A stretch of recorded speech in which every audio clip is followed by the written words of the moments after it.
નમસ્કાર, ડીટી ન્યૂઝના તમામ વ્યુઅર્સને આજે અમે લઈ આવ્યા છે દાહોદ જિલ્લાના એક ચોંકાવનારા બનાવ વિશે, જ્યાં પોલીસની સુરક્ષા જ જોખમમાં મુકાઈ ગઈ છે। આમ તો પોલીસને પ્રજાના રક્ષક તરીકે ઓળખવામાં આવે છે, પરંતુ જ્યારે પોલીસ જવાનોની જે સુરક્ષા સાથે ચેડા થાય ત્યારે પરિસ્થિતિ ચિંતાજનક બની જાય છે। દાહોદમાં બનેલી આ ઘટના તમને વિચારતા કરી મૂકશે, તો ચાલો જાણીએ આ બનાવ વિશે વિગતવાર। દાહોદ જિલ્લાના જાલોદ ડિવિઝનમાં આવેલા ચાકલિયા પોલીસ મથકના એએસઆઈ સુભાષ નીનામા પર લગભગ 50 લોકોના ઉશ્કેરાયેલ ટોળાએ હુમલો કર્યો હતો। આ હુમલામાં એએસઆઈ નીનામા ગંભીર રીતે ઈજાગ્રસ્ત થયા અને તેમને તાત્કાલિક સારવાર માટે ખસેડવામાં આવ્યા। આ ઘટના ચાકલિયા પોલીસ મથકની હદમાં પેથાપુર વિસ્તારમાં બની હતી। ચાકલિયા પોલીસ સ્ટેશનના પીઆઈ સંદીપ વસાવાના જણાવ્યા અનુસાર પેથાપુર ખાતે એક કાર અને બાઇક વચ્ચે અકસ્માત સર્જાયો હતો, જેમાં એક વ્યક્તિનું મોત નીપજ્યું।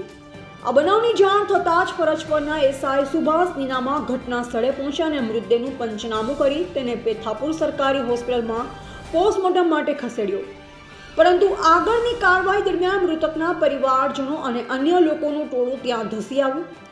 તેઓએ એએસઆઈ નીનામા સાથે બોલાચાલી શરૂ કરી, કહેતા અમને પૂછ્યા વગર મૃતદેહ અહીં કેમ લાવ્યા।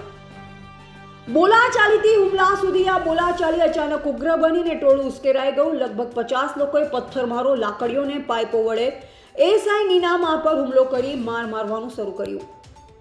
આ હુમલામાં પોલીસ કર્મીના માથા અને શરીરના અન્ય ભાગો પર ગંભીર ઇજાઓ પહોંચી।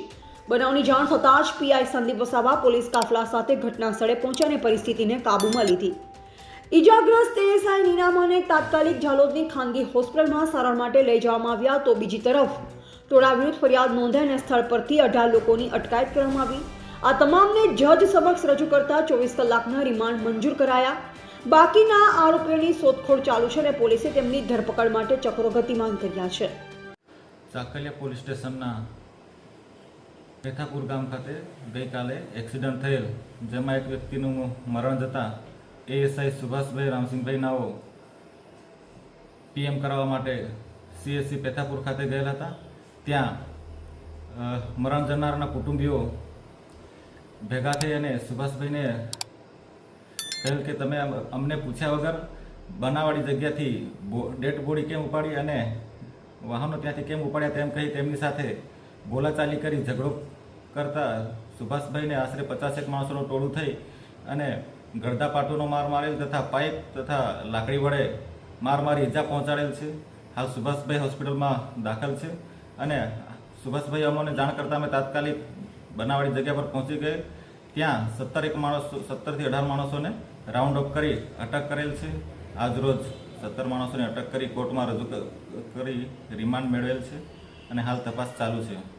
આ બનાવ આપણને વિચારવા મજબૂર કરે છે કે પોલીસ જવાનો જે રીતે પોતાની ફરજ નિભાવે છે, તેમની સુરક્ષા પણ એટલી જ મહત્વપૂર્ણ છે। જો તમને આ વિડીયો પસંદ આવ્યો હોય તો લાઈક કરો, શેર કરો અને અમારી ચેનલને સબસ્ક્રાઇબ કરી બેલ આઇકન દબાવો, જેથી તમને નવી અપડેટ્સ મળતી રહે। કોઈ પ્રશ્ન કે સૂચન હોય તો કમેન્ટમાં જરૂર જણાવો। ધન્યવાદ। ફરી મળીશું ડીટીવી ન્યૂઝમાં।